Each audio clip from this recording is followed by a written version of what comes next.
Very grateful to the Honourable for giving way and for generosity in giving way so often. She will know that the pension trustee is in fact taking IBM to court over this. Wouldn't it be more sensible for the company to hold back on these changes until the legal challenge has been determined?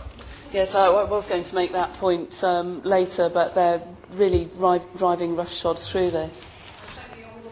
Giving me, and I'd just like to reiterate my support for the comments that she's making, particularly on behalf of my constituents, particularly older constituents who are working for IBM, who feel that they've been effectively forced into redundancy by the measures that are being taken. And does the Minister share, does the Honourable Member share my concerns that IBM is unwilling to discuss the details of these constituents' concerns with local members of Parliament? Yeah.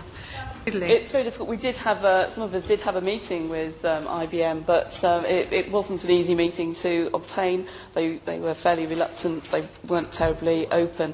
And what's almost worse is that the members of staff themselves are gagged from saying anything in the press. So they feel that opportunities like this to highlight the way they've been treated by IBM are very useful. Would the Honourable Lady give way?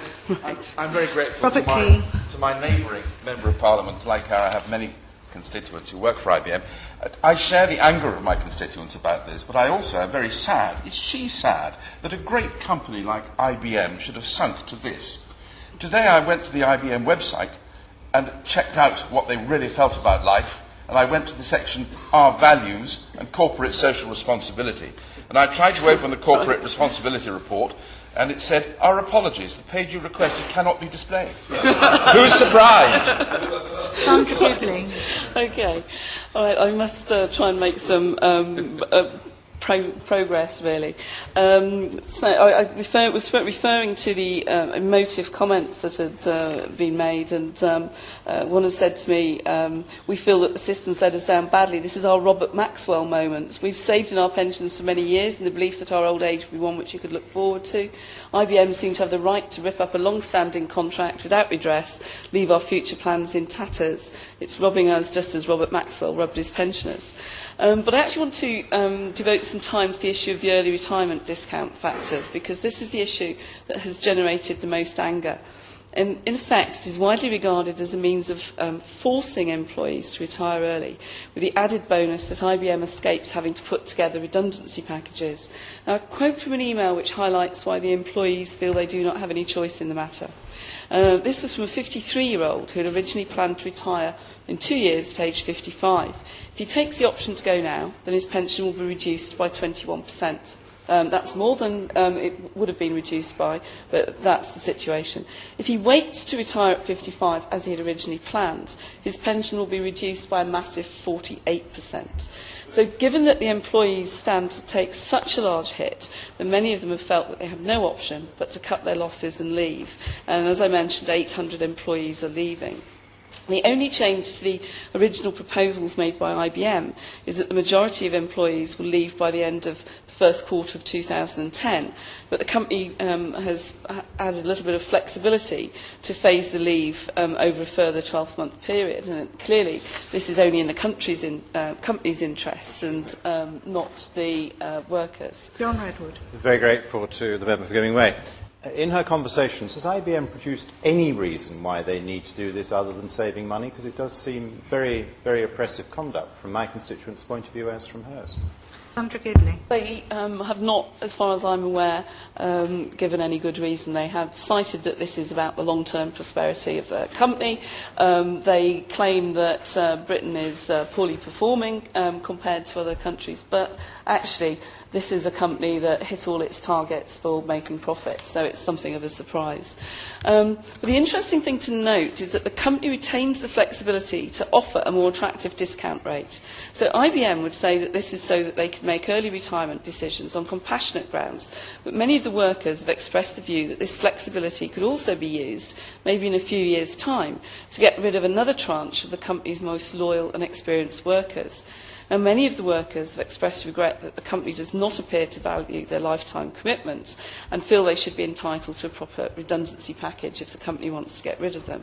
So the scheme is really rather clever, and there are concerns that other companies may look at how IBM has managed to handle a large number of job losses, and the manipulation of the early retirement discount factors may become a commonplace mechanism for avoiding redundancy payouts.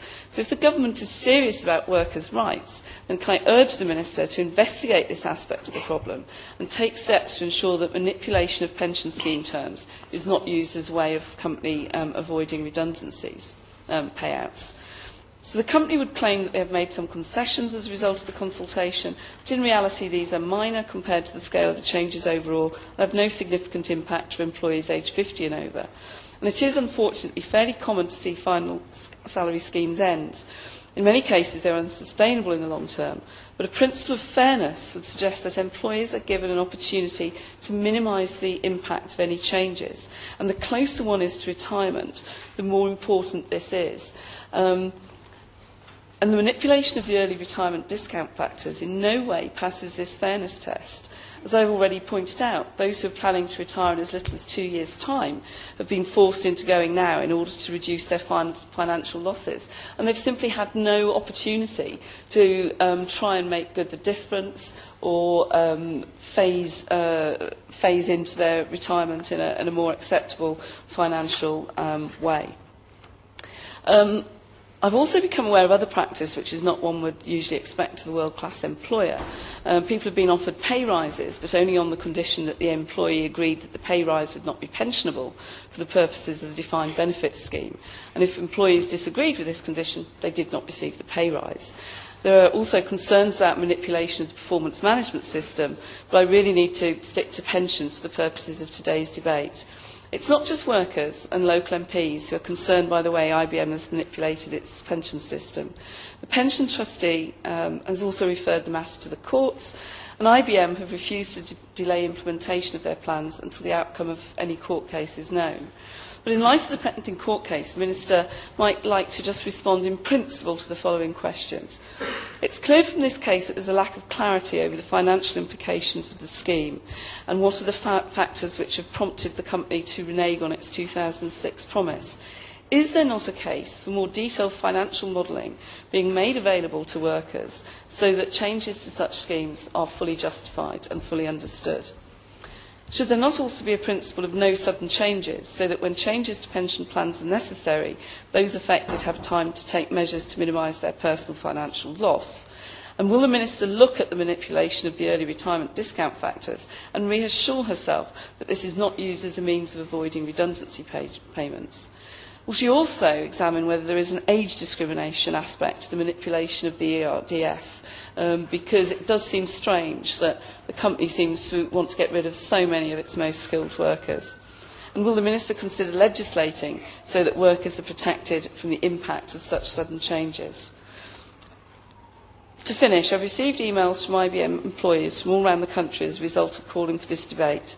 Almost without exception, those workers feel let down by a company to which they have devoted the best years of their lives and feel that the government offers them no protection against what they see as bully boy tactics.